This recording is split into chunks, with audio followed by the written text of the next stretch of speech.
Talking a little football now, though, and Ant, I obviously read the comments to our YouTube page at Craig Hoffman and of course, at the Team 980 as well. I would say more frequently than I'd like to admit.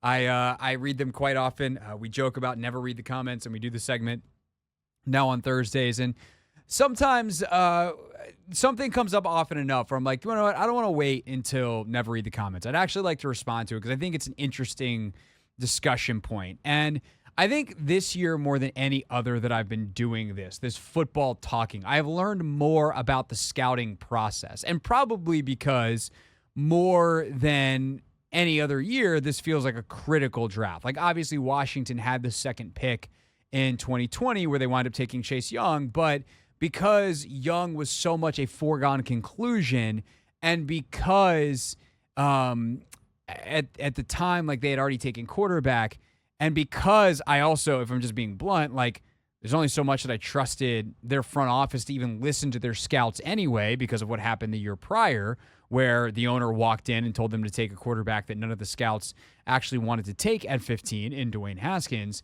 then you're almost immune as a reporter because you were covering nonsense, and that was actually the story when it came to the team versus the actual scouting process itself. This year, we're dealing with a competent organization that's doing smart stuff and picking at the position that is dissected more than any other. And so I've learned, as much as I knew, I've learned even more, and also, being with Logan in the trenches, if you will, as he goes through all his scouting process and getting the notes that he sends me and hey, watch this. What do you think of that? Watch for this. Do you see it? Like, I've learned a lot. And I think being open-minded and continuing to be a lifelong learner is really important. But what it has led me to occasionally do is get sideways with fans because my opinion or the things I'm looking at don't match up with the average person.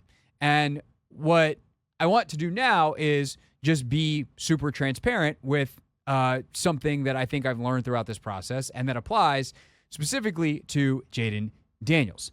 The Commanders obviously have the number 2 pick.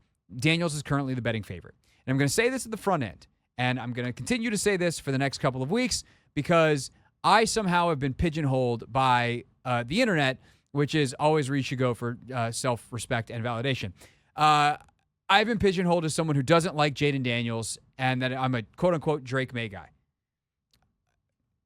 Anthony, as someone who listens to my voice more than any other human should, would you say that is a fair characterization of my current stance, or really my stance at any point during this process, that I don't like Jayden Daniels and that I am a Drake May guy? I've never truly got that sentiment. That's good because that's never how I've felt. So much to the fact that was the response to Friday's segment where we played some clips from Kurt Warner that I literally went back and re-listened to the entire segment because I was like, I know that's not how I feel, but is that what I said? It's not what I took out of it, but a lot of people did. And the reason is I made a point that with May and Caleb Williams, but specifically with Drake May, because Caleb Williams is going to go to Chicago, that some of the mechanical flaws in his game you can explain with a lack of comfort because May was constantly playing with inferior talent, where Daniels, who does not have some of those same mechanical flaws, often looked very comfortable in the pocket because he had an NFL caliber offensive line and 2 first-round receivers that had monster seasons. And somehow that got turned into something that it's not. So after that very long wind-up, here's the point I would like to make. And this is a really important thing, I think, in the scouting process, and a thing that I've learned to be on the lookout for and listen to people who watch the college game and consume the college game more than I do, to make sure I have this data point as I watch a prospect. Who a player played with doesn't really, like, it does matter, but it is the relative talent that I think is more important. Relative talent means, that's my term. That's not any specific scouting term, although I'm sure someone else has probably stumbled into it. Relative talent means that are you playing with players who are better than the players you're playing against, Or are you playing with players who are worse than you are playing against? Not, is Drake May playing against better defenses in the ACC than Jayden Daniels in the SEC, to which the answer is definitively no. Jayden Daniels saw significantly better defenses than he did, or than Drake May did. Duh. Go look at the draft boards. Go look at how many ACC defenders are up there in the first round versus how many SEC. It's very obvious that Drake May saw worse defenses than Jayden Daniels did. But Jayden Daniels basically played SEC defenses with an NFL offense. He's an NFL quarterback. He has 2 NFL first-round receivers. He's got a left tackle that's going to be a top 10 pick next year. So that's 4 first-rounders. And then the rest of the line, which might all ultimately get drafted. Like, he's got an NFL caliber offense against SEC defenses. And yes, when they face Alabama, that is an NFL defense. There's NFL players all over the field, and schematically, it is the most advanced defense outside of Michigan, which it's kind of 1A, 1B in the entirety of college football. But every other week, and by the way, Jayden Daniels was awesome against Alabama. He was incredibly productive. He does some absolutely insane things, the kind of game that makes you go, we got to draft that dude number 2, and we're never looking back. Like Jayden Daniels, this isn't meant to take away from Jayden Daniels. It is merely a data point. What you do with that data point is up to you. But the data point is not Jayden Daniels played against worse defenses than Drake May. The data point is Jayden Daniels always had the better players on his team, where Drake May and his really not very good offensive line and really not very good receivers went against like okay defenses in the ACC that often had players and in totality were better than his unit. That was not the case in 2022 when he had more NFL talent and just better talent in general on the roster, and some of the flaws that popped up in May's game in 23 weren't present in 22 because he was more comfortable. Again, what do you do with that information? I don't know. That's the hard part about this. That's not meant to draw conclusions. And to be clear, again, as explicitly as I can, if they take Jayden Daniels at 2, I'm cool with it. If they take Drake May at 2, I'm cool with it. They take J.J. McCarthy at 2, I'm cool with it.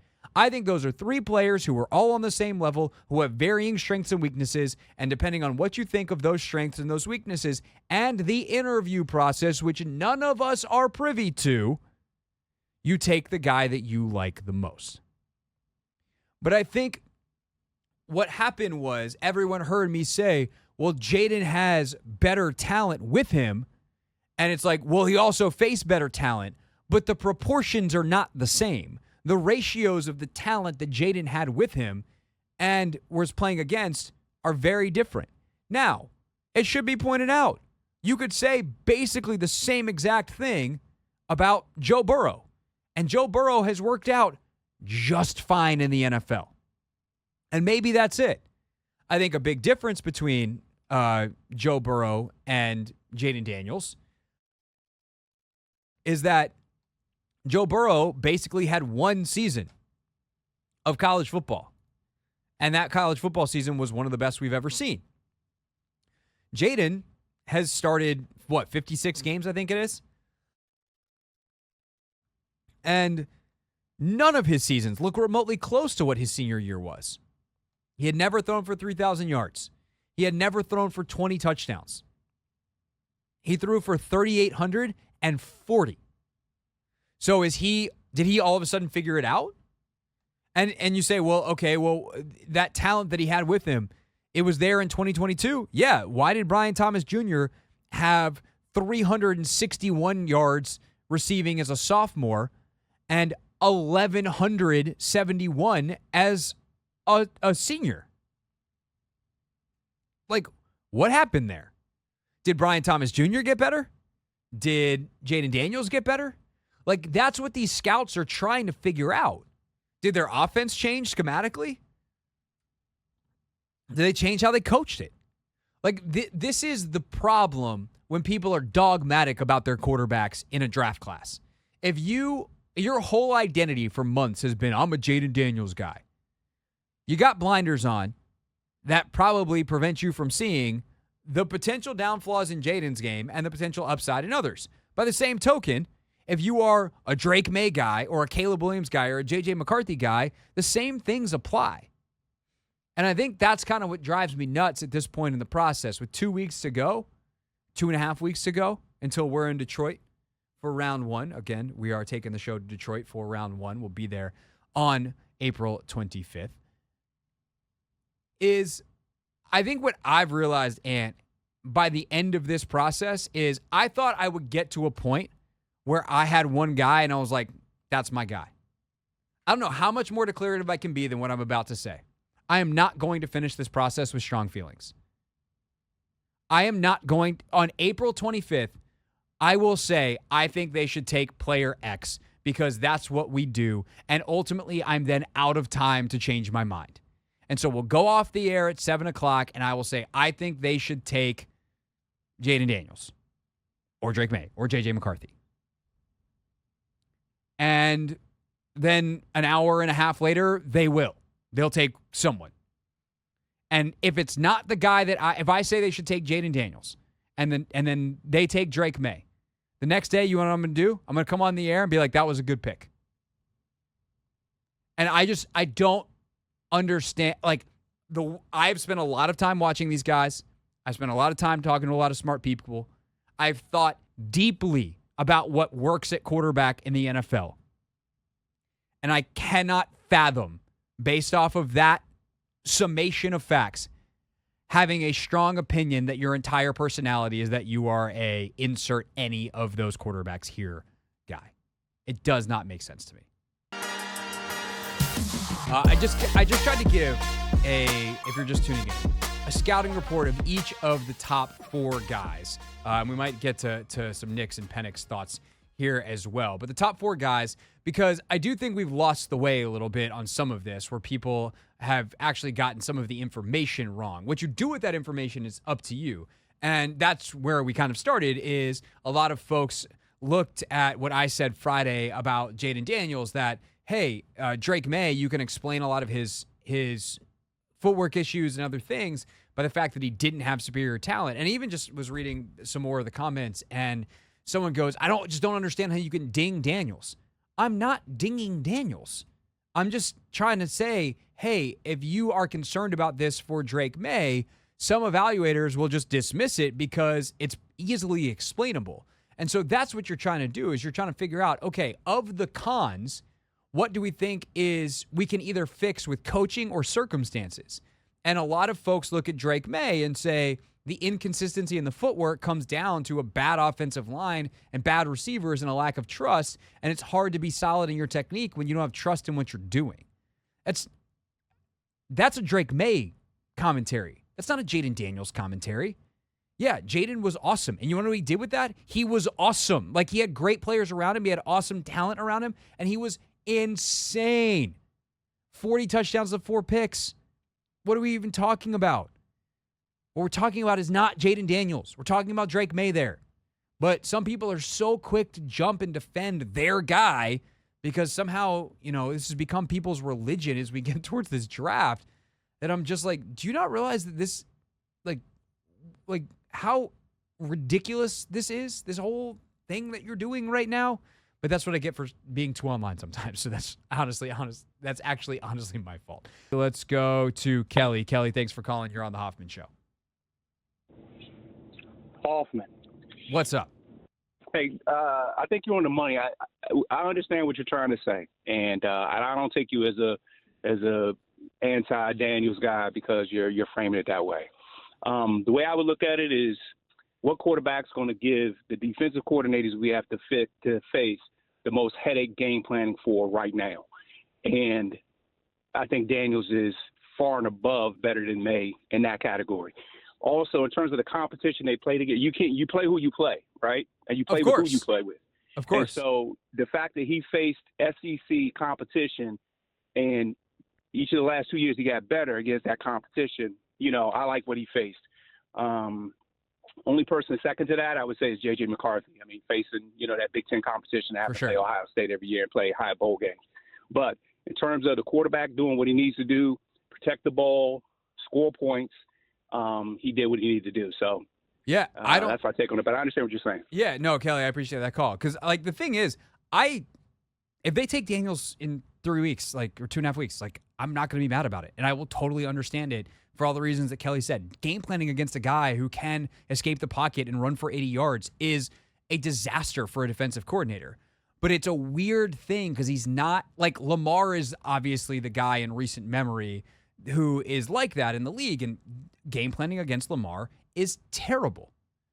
You have to simplify your coverages. You have to account someone to make sure that he doesn't run. There's all of that. But the difference between Lamar and Jayden Daniels is Lamar will get outside the pocket and look to throw still.